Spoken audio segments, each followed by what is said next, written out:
Bom,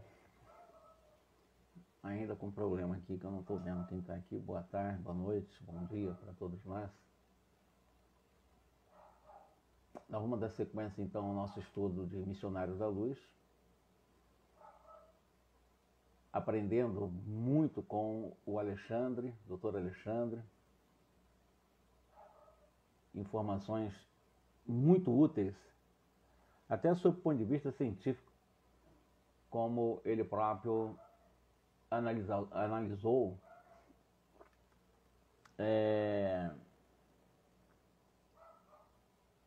deixa eu colocar aqui, eu não sei como é que é isso.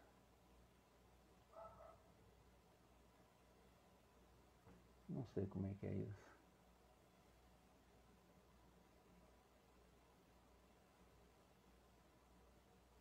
Alice, eu realmente não sei como é que mexe isso. Boa tarde para você. Boa tarde para todos nós. Voltando à nossa reflexão, o Alexandre, ele traz informações preciosíssimas, inclusive detalhes que foram estudados, porque esse livro é da década de 40, né? 45, quando foi publicado. Ele traz informações que foram estudadas bastante, hoje, mais do que nunca, são muito estudadas. Por exemplo, a glândula pineal, que nós estudamos em capítulos anteriores, os processos reencarnatórios de Segismundo, que nós vamos analisar. Informações preciosíssimas no campo, no caso da materialização, aqueles técnicos, né, que utilizam os meios de densificação ou condensação do oxigênio, de ionização ambiental, de ozonização também, num processo bactericida para os processos de materialização. Agora vamos contar uma história que ela é muito longa, e é uma história realmente fascinante, e é uma história que nos ensina muito, é uma história que nos leva à questão do suicídio, e que com certeza hoje não vamos só dar a introdução, para a gente ver exatamente o que aconteceu, como aconteceu, quais personagens, quais as causas reais do suicídio, etc. Tá? Certa noite, após a dissertação, aquelas aulas que o Alexandre dá para encarnados e desencarnados, o Alexandre foi procurado por duas senhoras encarnadas que estavam ali. A mais velha, um espírito mais elevado, descrito por André Luiz, parecia muito conhecido e estimado do próprio Alexandre, já era alguém conhecido dele. E a outra, porém, envolvida num círculo escuro, trazia o semblante lacrimoso e angustiado. Aí dizem, o Alexandre, trago-lhe a minha prima Esther, está com acento na letra E, Esther, né? Poderemos chamá-la de Esther também, que é o mais conhecido, né? Então vamos chamá-la de Esther aqui no nosso, embora ele chame de Esther. Minha prima Esther, que perdeu o esposo em dolorosas circunstâncias. Conheço a urgência dos seus serviços e, se houver absurdo em nossa rogativa, nos perdoe. Etelvina, em toda parte, diz o Alexandre para ele, porque ela foi fazer um pedido para a sua prima. E ela sabia do acervo, do volume de trabalho de Alexandre. Ela foi fazer um pedido particular. Então ela pede desculpa e o Alexandre responde para ela. O nome dela é Etelvina, dessas duas senhoras, a mais evoluída, né? E ele explica para ela, Etelvina, em toda parte a dor sincera é digna de amparo. Se há sofrimento na carne, existem também aqui no mundo espiritual. Em todos os lugares, devemos estar prontos à cooperação legítima. Por favor, o que vocês desejam? O que eu posso ser útil a vocês duas, Etelvina e a Esther. Ambas passaram a conversar calmamente, né? E a própria Esther começou a relatar o seu doloroso drama, o seu romance. Diz ela para o Alexandre, casara-se, fazia 12 anos, com o segundo noivo, esclarecendo que o primeiro, ao qual amara muito também, suicidara-se em circunstâncias misteriosas. Então, o primeiro noivo de Esther suicidou-se. E ela casou com o segundo, né? e ela queria saber. O primeiro suicidou-se em condições ou circunstâncias misteriosas. A princípio, preocupara-se intensamente com a atitude de Noé, o primeiro noivo, era o nome de Noé. Noé era o nome do primeiro noivo que suicidou e ninguém sabia de que forma e por quais motivos ele realmente cometeu o suicídio. Todavia, o devotamento de Raul, que é o segundo noivo que casou com ela, né, conseguira desfazer-lhe as mágoas do passado. Enquanto conviveu com Raul, o segundo noivo, né, foi tentando edificar, né, uma alegria conjugal relativa, com certo entendimento, diz ela para o Alexandre. Haviam recebido 3 filhos e viviam em harmonia completa. Raul, conquanto melancólico, era dedicado e bastante fiel à família. Mas ela traça uma característica, uma psicologia do Raul. O Raul era um ser melancólico, profundamente melancólico, embora trouxesse alegria em alguns momentos para a família, era dedicado, era fiel, mas esse segundo noivo do qual ela casou, ele era melancólico. Não obstante, porém, viverem para o desempenho das sagradas obrigações domésticas, apareceram inimigos ocultos que lhes haviam subtraído a felicidade. Raul, conta ela, a Esther, para o Alexandre, fora assassinado inexplicavelmente. Então, o primeiro noivo suicidou-se, o segundo noivo se tornou o marido dela, que ela tinha uma certa alegria em viver com ela, teve 3 filhos, mas que, de forma inexplicável, teria sido assassinado. Amigos anônimos recolheram-lhe o cadáver na via pública, trazendo-lhe à casa a terrível surpresa. Então, ele foi assassinado no meio da rua e levaram para ela o corpo morto. Tinha ele o coração varado por um tiro de revólver.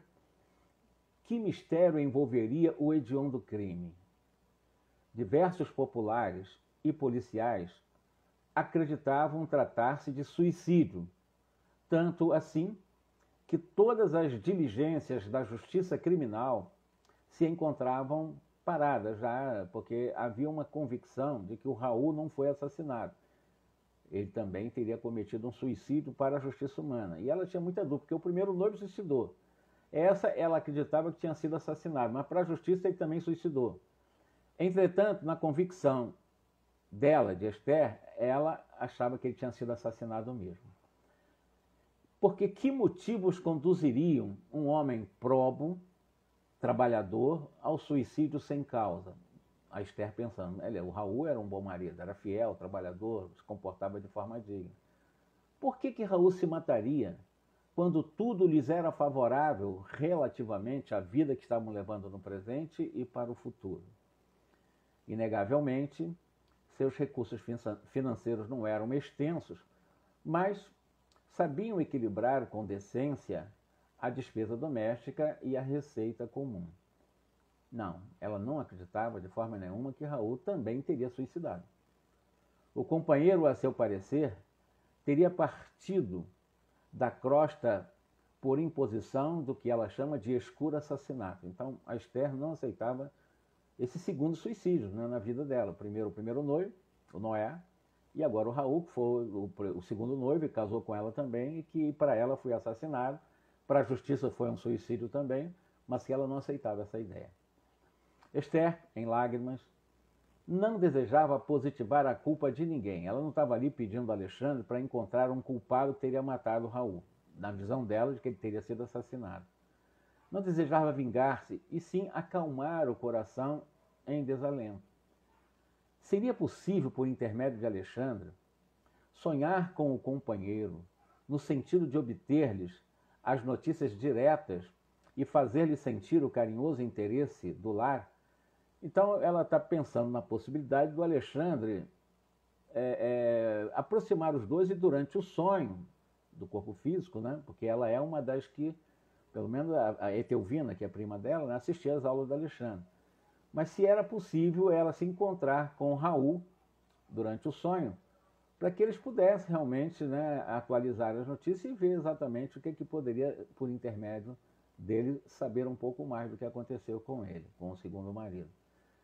Em vista dos filhos pequenos e de 2 velhos tios que estavam dependentes dos seus préstimos, do seu trabalho, da Esther, viúva, a angustiada viúva encontrava-se em péssimas condições financeiras naquela viuvez inesperada. Todavia, acrescentava chorando lá perante Alexandre, que estava disposta a trabalhar e consagrar-se aos filhinhos, recomeçando a própria vida.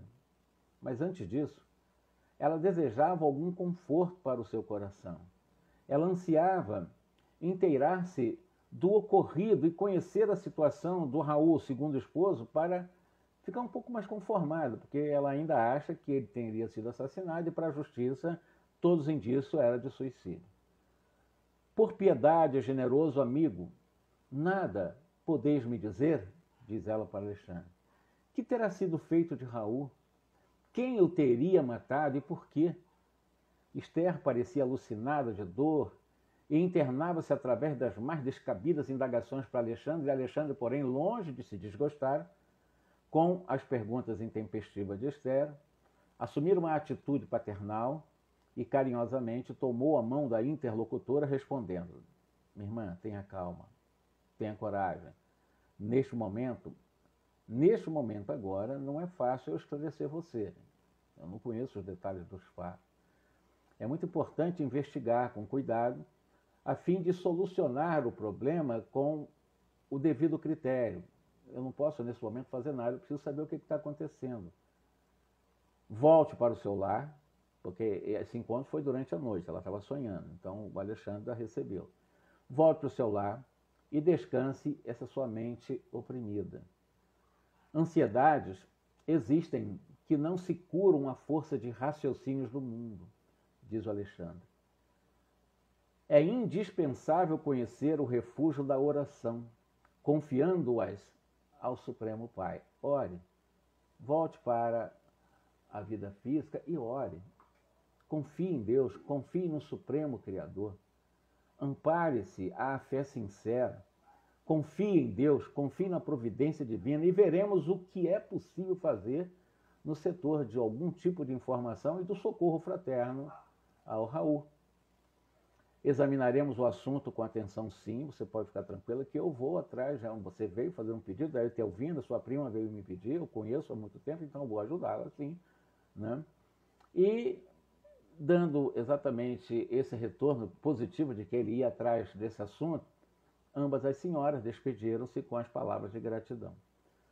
Alexandre explicou para o André: André, nossos amigos encarnados muitas vezes acreditam que nós, espíritos, somos meros adivinhos. E pelo simples fato de sermos espíritos, admite que já somos senhores de sublimes dons divinatórios, como se soubessem tudo. Esquecidos de que o esforço próprio, com o trabalho legítimo, é uma lei para todos os planos de evolução. Alexandre acrescentou ainda: entretanto, é forçoso considerar que nós outros, quando na crosta, em face das mesmas circunstâncias que Esther e Etelvina estão passando, evidentemente, talvez procederíamos desta mesma forma. No dia imediato desse encontro, desse pedido de Etelvina para sua prima Esther, Alexandre convidou André Luiz para acompanhá-lo até a residência de Esther. Então ele assumiu o compromisso: eu vou lá ver o que está acontecendo. Então ele adotaria o lar da Esther como um ponto de partida para as suas pesquisas, para a sindicância, para a averiguação do que desejava realizar. Como? Ponderou André. Não seria mais prático invocar diretamente o Raul, que já está desencarnado mesmo, através dos nossos poderes mentais? Raul poderia, desse modo, ser ouvido, sem dificuldade, observando-se posteriormente o que se poderia fazer em favor da viúva. Então, André Luiz dá essa sugestão para o Alexandre. Imagina, um aprendiz querendo ensinar ao mestre lá, né? Aí o Alexandre, sem desprezar essa ideia, considerou: sem dúvida, esse é o método mais fácil. E, em muitos casos, devemos mobilizar semelhantes recursos dessas invocações, sim. Entretanto, André, o serviço intercessório, que é o tema de hoje e de quarta-feira, porque esse tema é longo, é serviço de intercessão ou serviço intercessório, para ser completo, exige alguma coisa de nós mesmos. Então, eles vão fazer uma intervenção a pedido de duas senhoras, primas, né? De uma que não aceitava a ideia de que o segundo noivo, que se tornou seu esposo, né, teria suicidado. Segundo a justiça humana, todos os indícios era suicídio. O tiro no coração encontrado no meio da rua não foi um assassinato. Mas para ela, houve um assassinato. Então ele tentar esclarecer o que houve de fato com o Raul, o esposo dela, né? E nesse caso, o André Luiz sugeriu, será que invocando ele não poderia dizer o que aconteceu, etc. E o Alexandre explica para o André Luiz, poderia ser em outros casos, nesse não, porque nós estamos agora em serviço intercessório. E nesse serviço intercessório, para ser completo, exige alguma coisa de nós mesmos, nos envolver diretamente. Concedendo à nossa irmã Esther algo de nosso tempo, algo de nossas possibilidades, nós seremos credores de mais justos conhecimentos a respeito da situação geral, enriquecendo simultaneamente os nossos valores de cooperação. Quem dá o bem é o primeiro beneficiário. Quem acende uma luz é o que se ilumina em primeiro lugar. Alexandre silenciou, pondo-nos ambos a caminho, compreendendo André, mais uma vez, que como na Terra, o serviço de colaboração fraternal no campo dos espíritos reclama esforço, tolerância e diligência. A casa da pobre viúva, a Esther, localizava-se em uma rua muito modesta e, embora relativamente confortável, porém habitada por muitas entidades em condições inferiores, ou seja, muitos obsessores, muitos espíritos doentes, cercando, vivendo, convivendo, né, como convivas dentro da casa de Esther. André observou pelo movimento de entrada e saída, antes mesmo de sua entrada no ambiente doméstico, entraram sem que os desencarnados infelizes os edificassem, a presença em virtude do baixo padrão vibratório que lhes caracterizava as percepções. Então eles entraram na casa cercada de espíritos chamados inferiores. Esses espíritos sofredores não perceberam a entrada de Alexandre e de André Luiz dentro da casa de Esther. O quadro, porém, era muito doloroso, diz André Luiz, né? De ver-se a família constituída da viúva, 3 filhinhos e um casal de velhos, que são exatamente os tios da Esther, né? Que estava vivendo também às expensas dela, permanecia à mesa de refeições no almoço muito simples. Entretanto, um fato até então inédito para André Luiz feriu-lhe a observação. 6 entidades, envolvidas em círculos escuros, acompanhavam-nos durante o almoço, ao repasto, como se estivessem tomando alimentos por absorção. Então está na hora do almoço, muitos obsessores, está aquela família, né, a viúva, os 3 filhos, os 2 velhinhos, né, o casal, que são tios dela, na hora do almoço, e esses espíritos ali também vampirizando, comendo junto, né, como ele diz, né, tomando alimento por absorção dos alimentos também, como se tivesse parte dos nutrientes dos alimentos sendo levado para os obsessores na hora do almoço. Eu imagino quantas casas estão nessas condições, né? Eu diria que quase que a maioria esmagadora das famílias que não tem o hábito da prece, do equilíbrio, na hora do almoço, da janta, qualquer hora, os obsessores estão ali exatamente tomando alimento por absorção, estão comendo juntos, estão se alimentando juntos. Vai trazer doença, porque não haverá, no caso, se houver uma absorção espiritual negativa, essa necessária absorção do organismo vai deixar a desejar, então a pessoa vai desenvolver doença, com certeza. Oh, meu Deus, diz ele, aturdiu, o André Luiz ficou aturdido com aquilo, né? Dirigindo-se a Alexandre, será acreditável? Será que eu estou vendo aqui desencarnados comendo junto com os encarnados, almoçando junto com os encarnados? Que coisa estranha é essa? Aí o Alexandre explicou para ele, meu amigo, os quadros de viciação mental, os quadros de ignorância, os quadros de sofrimento nos lares sem equilíbrio religioso são muito grandes. Onde não existe organização espiritual, não há defesas da paz de espírito. Isto é intuitivo para todos os que estimem o reto pensamento. Após ligeira pausa, em que fixava compadecido a paisagem interior, prosseguiu o Alexandre. Os que desencarnam em condições de excessivo apego aos que deixaram na crosta, neles, encontrando as mesmas algemas, quase sempre, se mantêm ligados à casa, às situações domésticas, aos fluidos vitais da família. Então, outras religiões, outros religiosos dizem que pessoas que morreram e que às vezes estão se aproximando de crianças ou de velhos e tal, que a pessoa está com encosto, né? E que alguém da família está ali presente, isso é fato. O que ele está dizendo exatamente isso, né? Esses espíritos, algemados nessas mesmas condições, por excessivo apego à família ao morto, né? Quase sempre se mantêm ligados a essa casa em que ele morou, já está desencarnado, mas está preso à casa, às situações domésticas, aos fluidos vitais da família. Então, o que acontece? Esses espíritos alimentam-se com a parentela e dormem nos mesmos aposentos onde se desligaram do corpo físico. Eu imagino quantas casas ainda de muitos irmãos nossos desencarnados ignorantes que ainda não foram recolhidos, em que esses desencarnados continuam dormindo no mesmo quarto, no mesmo aposento onde eles viveram enquanto encarnados. Essa é uma afirmação de Alexandre, que nós temos que ter muito cuidado também, porque nós pensamos que desencarnou, o processo terminou ali, foi para o velório, enterrou, acabou o problema. Não, ali está começando um problema. Vai depender exatamente como essa família está vivendo, convivendo, como foi tratado o morto, como o morto viveu com a família. Esse apego excessivo vai trazer problema porque o morto certamente não vai desligar da família, dessa energia vital da família, vai continuar frequentando a casa, vai continuar almoçando, jantando, tomando café da manhã e etc. Vai continuar dormindo nos mesmos aposentos que viveu. É isso que ele está dizendo para o André Luiz. E que nós temos que prestar atenção na condição de espíritas e saber que são fatos. Não é uma ficção. Esse livro é um fato. Esse livro nos traz fatos, né? Então, eles alimentam-se com a parentela, dormem nos mesmos aposentos onde se desligaram do corpo físico, mas chegam a se alimentar de fato utilizando as mesmas iguarias de outro tempo, pergunta o André Luiz. Então, se eles estão aqui frequentando, já desencarnaram, mas estão apegados à família, a família apegada a eles e tal, continuam frequentando o mesmo lugar, embora em outras dimensões, perturbados, às vezes nem sabendo que já desencarnaram, ou mesmo sabendo que desencarnaram, será que, diz o André Luiz, eles chegam a se alimentar realmente, de fato, utilizando as mesmas feijão, arroz, carne, batata, essas coisas todinhas, são as iguarias de outro tempo?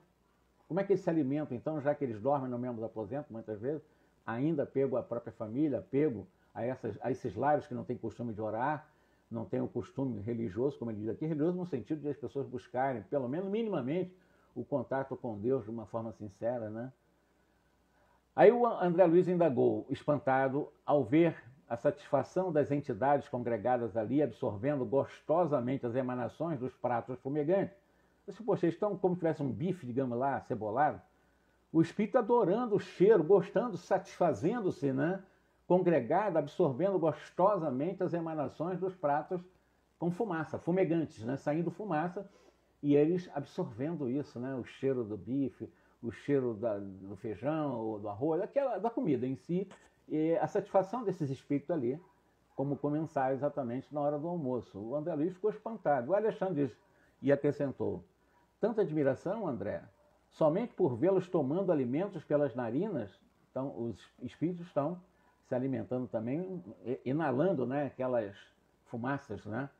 Aí o Alexandre faz a seguinte comparação em relação a esses espíritos que estão se deliciando com o cheiro daquela comida e também absorvendo parte dos nutrientes. Ele pergunta, e nós? Você já imaginou nós encarnados? Nós mesmos, de uma forma geral? Desconhece você, André, porventura, que o próprio homem encarnado recebe mais de 70% da alimentação comum? Em outras palavras, aquele cheiro daqueles alimentos trazia algum tipo de satisfação e uma certa concepção íntima dos espíritos de alimento. E o André Luiz, o Alexandre explica para o André Luiz que nós, encarnados, nos alimentamos muito mais pelo ar do que por aquilo que nós comemos. Para não ficarmos ele muito admirado, né? Porque nós, encarnados, recebemos mais de 70% da alimentação comum pelas narinas, ou seja, pelo ar que nós respiramos. Na atmosfera, nós temos as substâncias que mantêm a nossa vida física em torno de 70%. Só 30% são os sólidos, feijão, arroz e essas coisas todas. O sólido, 30% para a manutenção em termos de alimentação comum, segundo o Alexandre. Através de princípios atmosféricos captados pelos condutos respiratórios, diz o Alexandre, você não ignora também que as substâncias cozidas ao fogo sofrem profunda desintegração. Ora, os nossos irmãos viciados nas sensações fisiológicas encontram nos elementos desintegrados o mesmo sabor que experimentavam quando em uso no envoltório carnal. No entanto, ponderou André Luiz, parece meio desagradável tomar refeições obrigando-nos à companhia inevitável de desconhecidos desencarnados. Isso é uma coisa muito esquisita, verdadeiros vampiros, né? Mas você não pode esquecer, aduziu o Alexandre, que não se trata de gente anônima que está aqui, não. Esses espíritos escuros não são qualquer um que estão aqui, caiu de paraquedas aqui dentro, não. Em nenhuma casa. Não existe isso. Estamos vendo familiares diversos que os próprios encarnados retêm com as suas pesadas vibrações de apego doentio. E Alexandre continuou. Admitamos, contudo, a sua hipótese. Ainda que a mesa doméstica estivesse rodeada de entidades indignas, estranhas aos laços consanguíneos. Resta a certeza de que as almas se reúnem obedecendo às tendências que lhes são características. E à circunstância de que cada espírito tem as companhias que prefere, a mesa familiar é sempre um receptáculo de influenciações de natureza invisível, valendo-se dela mediante o homem no bem. Os trabalhadores espirituais nas vizinhanças do pensador virão partilhar-lhe o serviço no campo abençoado dos bons pensamentos. Está falando em termos de sintonia, nessa sintonia de semelhança de pendores, né? Por exemplo, uma pessoa que pensa muito vai atrair para ele, né, exatamente no seu campo abençoado dos bons pensamentos, vai trazer para ele aqueles que pensam. Conserve-se a família em plano superior, a família que ora, a família que vive de forma harmoniosa, rendendo culto às experiências elevadas da vida, e os orientadores da iluminação espiritual vão se aproximar dessa família. É uma questão de sintonia e de escolha. Lançando no terreno da palestra construtiva as sementes das ideias novas que então se movimentavam com a beleza sublime da espontaneidade, entretanto, pelos mesmos dispositivos da lei de afinidade, a maledicência atrairá os caluniadores invisíveis. Nós vemos isso aqui, em capítulos anteriores, no caso de espírito que não foi assistir às aulas do próprio Alexandre, que estava exatamente sendo obsidiado num verdadeiro pesadelo de alguém que ele falou mal durante o dia. Era um amigo da família e que ele descascou realmente falando mal da honra dele. E esse espírito estava cobrando dele, porque ele atraiu esse espírito. É o que ele está dizendo. Quando nós estamos em nossa casa falando mal dos outros ou dos espíritos, ou seja lá o que for, nós vamos atrair para a nossa casa exatamente esses espíritos. Entretanto, pelos mesmos dispositivos da lei de afinidade,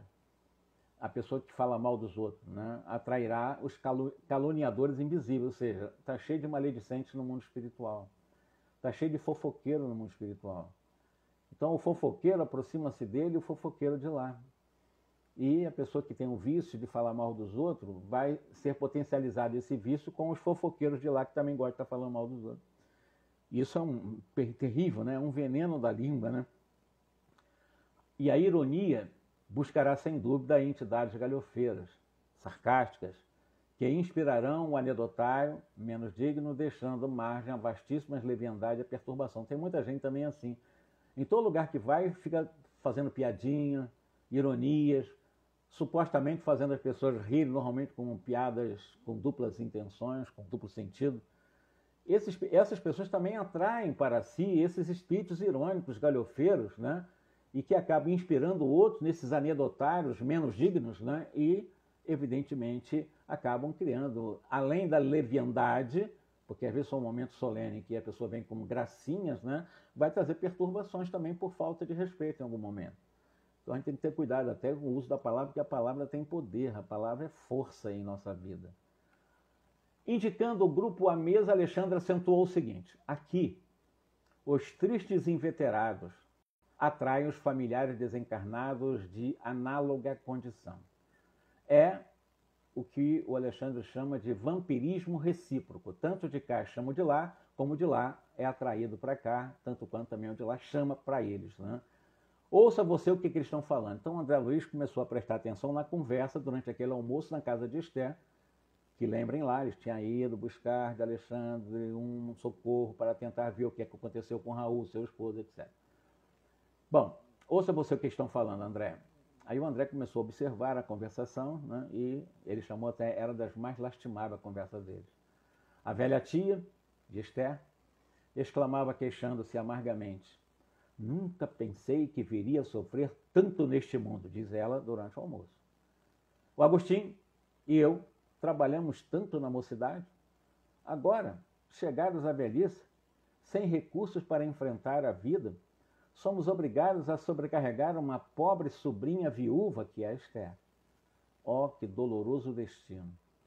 E enquanto as lágrimas lhe corriam nas faces, o ancião fazia coro, né? Acompanhava.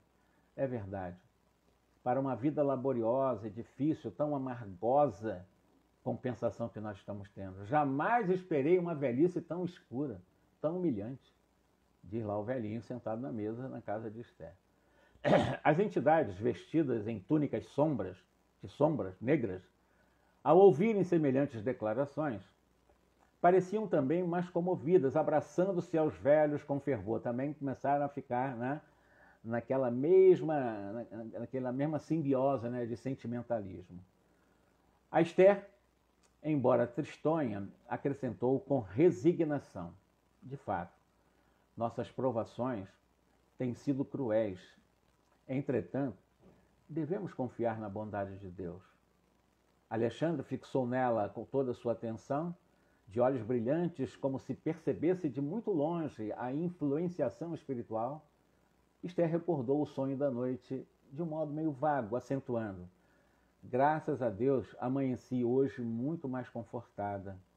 Sonhei que a prima Etelvina me conduziu à presença de um mensageiro celestial, que me abençoou o coração, aliviando-me as pesadas dores destes últimos dias.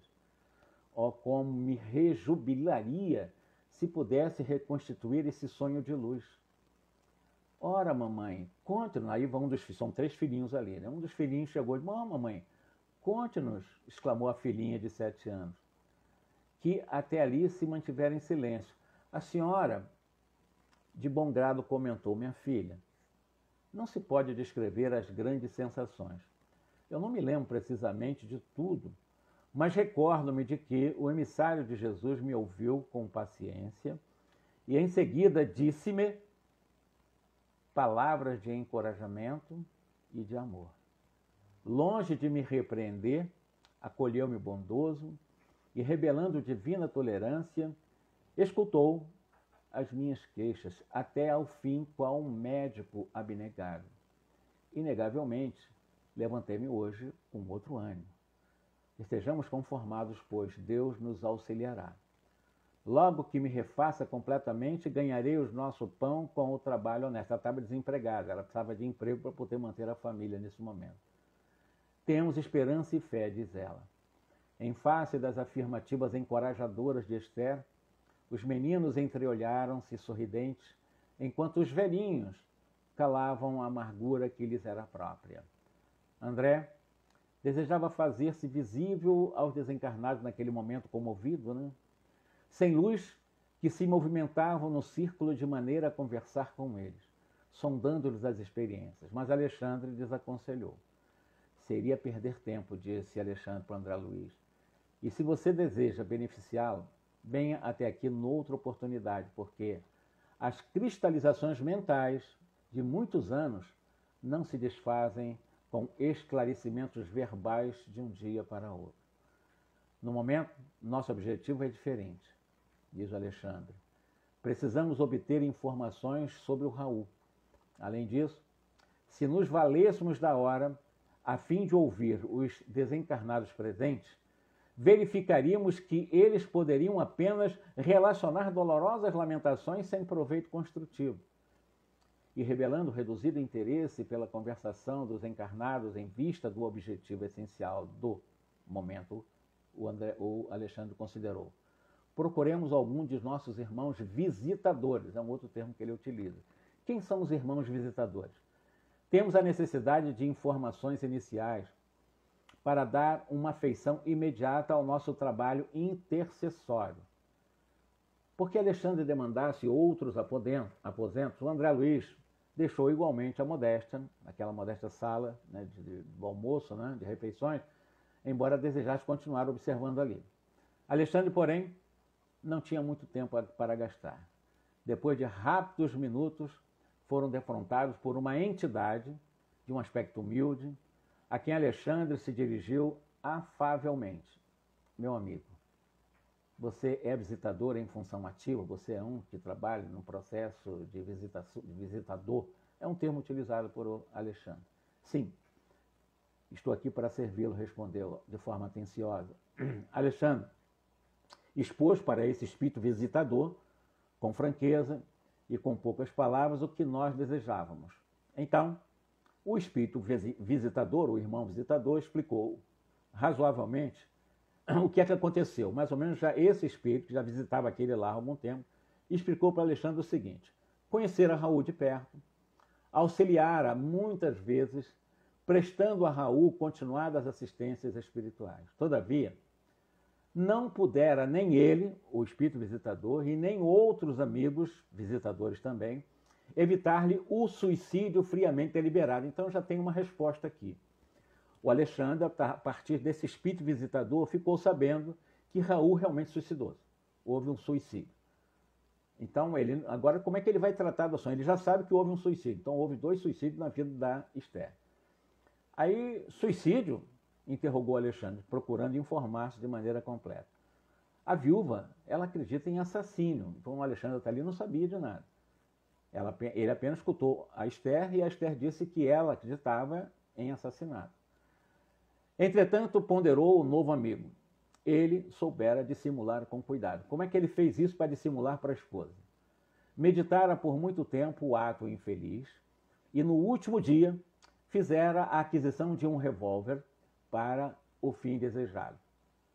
Então Raul, alvejando a região do coração, atirou a arma a pequena distância, depois de utilizá-la cautelosamente para evitar as impressões digitais. E, desse modo, conseguiria burlar a confiança dos familiares, fazendo-os supor tivesse havido um doloroso crime. Então, o Raul calculou tudo, segundo esse visitador que conhecia bem a história. E, de repente, ele realmente forjou um assassinato, né, inclusive tirando as impressões digitais, dando um tiro no coração, jogando a arma para distante, para que a família, os familiares, não soubessem que tinha sido um suicídio. Até porque já tinha tido um suposto suicídio anterior, eu vou dizer porque é um suposto suicídio anterior, porque a história é um pouco longa e nós vamos deixar parte dela para outra reunião. Mas vamos continuar aqui. E chegou a vê-los nos derradeiros minutos da tragédia, indagou Alexandre para esse espírito visitador. Sim, alguns amigos e eu tentamos socorrê-lo, mas, em vista das condições da morte voluntária friamente deliberada, não nos foi possível retirá-lo da poça de sangue em que se mergulhou, retido por vibrações pesadíssimas e muito angustiosas. Permanecíamos em serviço com o fim de ampará-lo, quando se aproximou um bando de algumas dezenas que abusou do infeliz e o deslocou facilmente em virtude da harmonia de forças perversas. Ou seja, esse bando de algumas dezenas de espíritos infelizes simplesmente sequestrou, pegou o espírito de Raul, que cometeu o suicídio, e tiraram daquela região. Nem o visitador pôde ajudar. Houve um sequestro nesse momento. Como pode compreender, não nos foi possível arrebatá-lo das mãos dos salteadores, sequestradores mesmo, da sombra, que os transportaram por aí. Levaram ele. Levaram o Raul. O espírito visitador não teve força, inclusive, porque não tivemos condições de tirá-los do sequestro, de arrebatá-lo em face do que ele calculou friamente, que ele procurou para ele, entrou em vibrações pesadíssimas. Nós não tivemos condições de fazer essa interferência e ele acabou sendo sequestrado mesmo e sendo transportado por aí. Alexandre parecia satisfeito com as elucidações, porque ele já ficou sabendo o fato. E quando o André viu que Alexandre se dispunha a terminar aquela conversa, né, ele ousou perguntar o seguinte: mas e a causa do suicídio? Por que ele suicidou? Não será interessante ouvir esse visitador? Por que ele suicidou? O André Luiz instigando o Alexandre para que ele pudesse ouvir mais, né? O André Luiz é extremamente curioso. Aliás, foi exatamente uma das suas viciações que Laura, a mãe de Lisa, chamou atenção. Não seja muito curioso não, André. E o André é extremamente curioso. Em quase toda a sua literatura é curiosidade pura o tempo todo.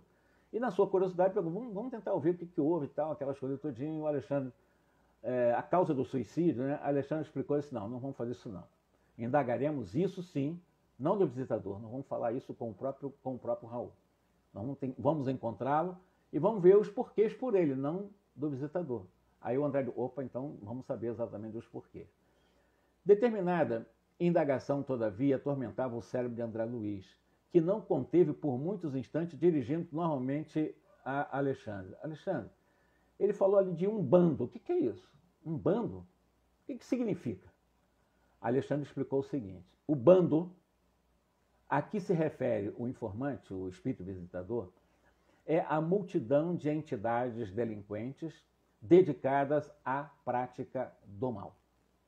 Embora tenha uma influenciação limitada, isso é um bando, mas tem seus limites, é claro que tem, né?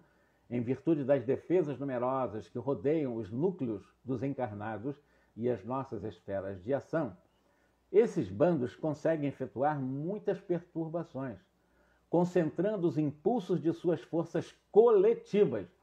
Então, quando fala-se bando, eles conseguem efetuar muitas perturbações, concentrando, somando o que ele chama, né, dos impulsos de suas forças coletivas. Então, coletivamente, eles encontram força para fazer o mal e as perturbações. Não se surpreenda não, André. A morte física não é um banho milagroso que converta maus em bons e ignorantes em sábios, de um instante para outro. Não. Há desencarnados que se apegam aos ambientes domésticos à maneira de era ou de eras, né? As paredes, aquelas plantas que pegam na parede e vai se espalhando por toda a parede. Outros, contudo, e em considerável número, revoltam-se nos círculos da ignorância que lhes é própria e constituem as chamadas legiões das trevas, que afrontaram o próprio Cristo por intermédio de vários e diversos obsidiados da época de Jesus. Organizam-se diabolicamente, formam cooperativas criminosas e ai daqueles que se transformam em seus companheiros. Então, vejam, esses bandos, verdadeiras falanges de espíritos trevosos, organizam-se, palavra do próprio Alexandre, diabolicamente, simbólica e metaforicamente, a palavra diabolicamente aqui colocada, formam cooperativas criminosas, associações criminosas, já que bando, eles formam um poder coletivo, então formam essas cooperativas criminosas, e ai daqueles que transformam-se em seus associados, né? Não é fácil sair desse grupo, são poderosos, se torna escravo, preso realmente, totalmente preso a eles. Os que tombam na caminhada pelo descaso das oportunidades divinas tornam escravos sofredores desses transitórios poderes das sombras, em escravidão que pode estabelecer-se por longa duração. Não horas não, nem dias, nem meses, nem poucos anos. Longa duração pode durar muitos e muitos anos de escravidão diante dessas cooperativas, desses espíritos com esses transitórios poderes de sombra. Então é um trabalho intenso que nós, pela vigilância, precisamos fazer para não deixarmos-nos tombar moralmente, para que não sejamos vítimas, por escolha nossa, dessas turbas, né? desses bandos, né? De irmãos nossos, dessas falanges, verdadeiramente com poderes diabólicos, palavra do Alexandre, né? Que acabam se congregando em verdadeiras cooperativas do mal e que acabam manipulando e escravizando as mentes das pessoas desavisadas, encarnadas. E quando desencarnam, ficam presas a elas. Mas o visitador, como guardião deste lugar, inquiriu André Luiz: não poderia defender o suicida infeliz? Quer dizer, esse visitador, que faz um trabalho superior de visitação, então está para ajudar, não poderia fazer uma defesa desse ato infeliz do Raul? Se o Raul fosse vítima de assassinato, sim, respondeu Alexandre. Porque na condição real de vítima, o homem ele segrega determinadas correntes de forças magnéticas suscetíveis de pô-los em contato com os missionários do auxílio. Mas no suicídio, previamente deliberado, sem a intromissão de inimigos ocultos, como este sob nossa observação, o desequilíbrio da alma é inexprimível e acarreta absoluta incapacidade de sintonia mental com os elementos superiores. Mas o Andrés continuou indagando, né? As sentinelas espirituais não poderiam socorrer independentemente o Raul? E o Alexandre, mais uma vez, de uma forma bem suave, tranquila, fraterna, explicou para o André Luiz. Sendo a liberdade interior apanágio de todos nós, não seria possível organizar arriscado serviço de socorro para todos os que caem nos precipícios dos sofrimentos, por ação intencional, com plena consciência de suas atitudes. Impossível. Até porque se fizesse isso, seria uma interferência na liberdade de escolha de quem, por intenção, realmente quer se matar.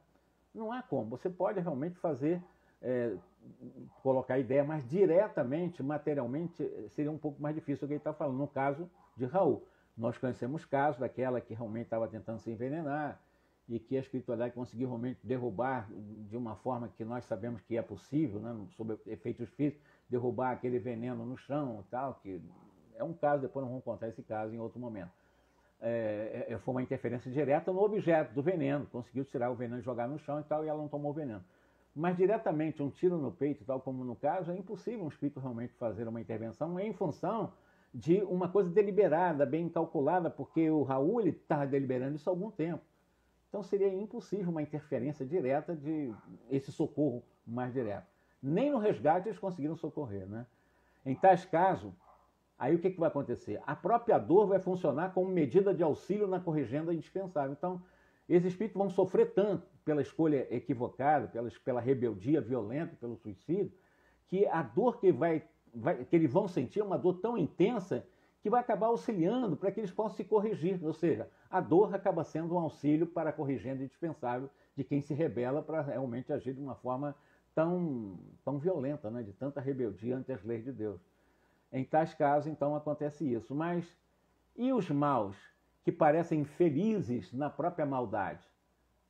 Perguntará você, André, naturalmente. Então, sim. Será que são felizes na maldade? Esses são aqueles sofredores perversos, endurecidos de todos os tempos, que apesar de reconhecerem a decadência espiritual de si mesmos, criam perigosa crosta de insensibilidade em torno do coração. Bloqueiam o sentimento, bloqueiam a razão, vivem permanentemente em face dessa decadência espiritual, vivem em torno das sombras de suas rebeldias, de suas insubmissões. E aí realmente fica difícil uma intervenção direta dos mentores espirituais, né? Desesperados, desiludidos, abrigando venenosa revolta, esses tais atiram-se à onda turva do crime, até que um novo raio de luz lhes desabroche no imo da consciência. André, mantenha-se em oração, ajudando-me por alguns momentos. Agora que tenho informações positivas do visitador, preciso mobilizar as minhas possibilidades de visão espiritual, investigando quanto ao paradeiro do irmão infeliz. Em relação a esse momento, que é um segundo momento, vamos chamar assim, né? Continua no próximo capítulo, eu vou deixar para que nós possamos analisar. O Alexandre agora ele vai concentrar todo o seu poder de forças psíquicas no mundo espiritual, sem ser um mágico, como assim, um visionário, mas alguém que tem um potencial muito grande para isso, e vai identificar exatamente onde está Raul nesse momento. E a partir daí ele vai buscar Raul, aí nós vamos entrar numa nova narrativa. O próprio Raul vai dizer exatamente o que aconteceu, o que está acontecendo, etc., que nós vamos deixar para quarta-feira que vem, para ele também contar a história dele, o Raul, né? Nós vimos uma história, uma parte da história, vimos a visita das primas, né, Etelvina e a Esther, pedindo o socorro de Alexandre. Alexandre se predispôs no dia seguinte a fazer tudo isso. O Alexandre já conversou com o visitador já explicou que houve suicídio realmente, mas até agora a Esther não sabe Se é que vai saber, como é que Alexandre vai dizer isso para ela? Se isso seria caridade? Não, ele realmente suicidou, quer dizer, mais um baque na vida dela. Vamos ver como é que isso vai ser tratado na próxima quarta-feira, como é que o Alexandre vai tratar isso. Como é que ele vai... Primeiro ele vai conversar com o suicida, vai ver em que situações ele está. Porque ele está sequestrado. Quem é que está sequestrando ele? Então o Alexandre vai ter que enfrentar esse ambiente, esse cenário. Onde é que ele está, quem é que está segurando ele, quem é que sequestrou ele, como é que vai conseguir realmente interferir. Para a próxima quarta-feira ver como é que isso vai acontecer. Tá ok? Fiquemos então por aqui, desejando para todos vocês um excelente final de semana.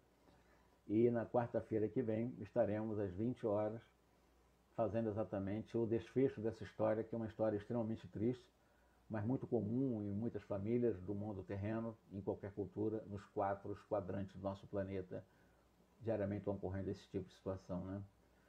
Que Jesus nos abençoe, meus irmãos. Um grande abraço para todos vocês. Muita paz.